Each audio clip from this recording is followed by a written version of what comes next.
यानंतर एक breaking news आहे। बेलासीस मच्छी मार्केट पालिकेकडून जमीनदोस्त केलं जात आहे। तर तोडक कारवाईमुळे महिलांचे आर्थिक नुकसान मात्र या ठिकाणी होताना दिसतंय। तर या मच्छी मार्केटमधील 7 मासळी विकणाऱ्या महिलांचं पुनर्वसन करण्यात आलंय, पण उर्वरित 12 महिला अद्यापही त्याच ठिकाणी व्यवसाय करत होत्या। त्यामुळे महानगरपालिकेच्या या तोडक कारवाईमुळे महिलांचं आर्थिक नुकसान झालेलं आहे। तर याचा आढावा घेतलाय आपले प्रतिनिधी स्नेहा जाधव यांनी। बेलासीस ब्रिजच्या बांधकामाचे काम जे आहे ते सुरू आहे, परंतु त्याच्या बाजूलाच असलेल्या बेलासीस ब्रिजच्या लगतच असलेला जो मच्छी मार्केट आहे, मासळी बाजार आहे, तो मात्र महानगरपालिकेने जमीनदोस्त केलेला आहे। आपण हा बेलासीस ब्रिज लगतचा असणारा हा मासळी बाजार पाहतोय आणि हाच मंगळवारी महानगरपालिकेकडून जमीनदोस्त करण्यात आलेला आहे। याच मासळी मार्केटमध्ये ज्या महिला मासे विक्री करायच्या त्याच्यामधील 7 जणींचं जे आहे ते पुनर्वसन करण्यात आलेलं आहे, परंतु बाकीच्या ज्या 12 जणी आहेत त्यांचं मात्र कुठे पुनर्वसन केलं नाहीये। आणि आपण जर पाहतोय तर हे पूर्ण जमीनदोस्त करण्यात आलेलं आहे। मंगळवारी हे महानगरपालिकेकडून करण्यात आलेलं आहे। नेमकं त्या दिवशी काय घडलेलं होतं हे आता इथे महिला ज्या आहेत, याच महिला या मार्केटमध्ये मासे विकण्याचा व्यवसाय करत असतात, त्यांच्याकडूनच थेट जाणून घेणार होतो नेमकं त्या दिवशी काय झालेलं होतं, मंगळवारी काय झालेलं।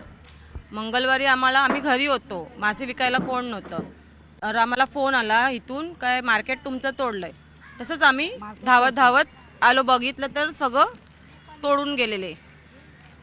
तुम्ही किती वर्ष इथे मासे विक्री करताय? मी 50 वर्ष झाली, मला 50 वर्ष झाली मला। तुमच्या जवळपास किती पिढ्या असतील याच्यामध्ये? माझ्या अगोदरची आमची नणंद सासू होती, माझ्या अगोदर सासू यायची, त्याच्यानंतर मी यायची। आमची दुसरी पिढी, त्याच्या अगोदरचं मला काय तेवढं नाही माहिती, आमच्या दुसरी पिढी माझी। आता सून ना ते मुलगी ते ना। दररोज जवळपास किती व्यवसाय व्हायचा? तुम्ही इथे गेली अनेक वर्ष बसत आहात मासे विक्रीसाठी, दररोजचा व्यवसाय किती व्हायचा जवळपास एवढा नाही, आम्हाला थोडंसं काय मिळालं तर, नाहीतर काय हेरवी गिराईक नसायचं सोमवार मंगळवार, मग आम्ही वारावरच यायचे। मग थोडं काय आपलं पोटापुरती मिळते ते आम्ही समाधान वाटायचं, कारण कोण कुठे जात नाही म्हणून आम्ही त्याच्यावरच आहेत। हे जे आता जमीनदोस्त केलेलं आहे आणि त्यानंतर तुमचं बरंच आर्थिक नुकसान देखील झालेलं असणार आहे। हे अचानक मंगळवारी महानगरपालिकेकडून जमीनदोस्त करण्यात आलेला हा संपूर्ण बाजार, तर त्यानंतर आता किती आर्थिक नुकसान झालेलं आहे या संदर्भात तुमचं? खूप नुकसान झालं आहे आम्हाला, नकळत आमची मच्छी पण दाबली गेली। आम्हाला त्या लोकांनी काही सांगितलं नव्हतं, अचानक ते लोक आले, बुलडोजर फिरवलं। आम्हाला यांची कल्पना नव्हती का आज तुटणार। जसं आम्हाला घरी फोन गेला तसेच आम्ही निघून आलो, पण आल्याच्या नंतर पूर्ण साफ झालेलं होतं। व्हिडिओ जर्नलिस्ट सचिन कुबडेसह स्नेहा जाधव, न्यूज 18 लोकमत, मुंबई।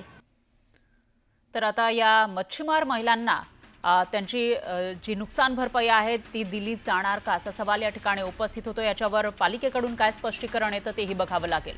यानंतर बुलेटिनमध्ये इतरही महत्त्वाच्या बातम्या आपण बघणार आहोत। त्याआधी थांबत एका छोट्याशा ब्रेकसाठी।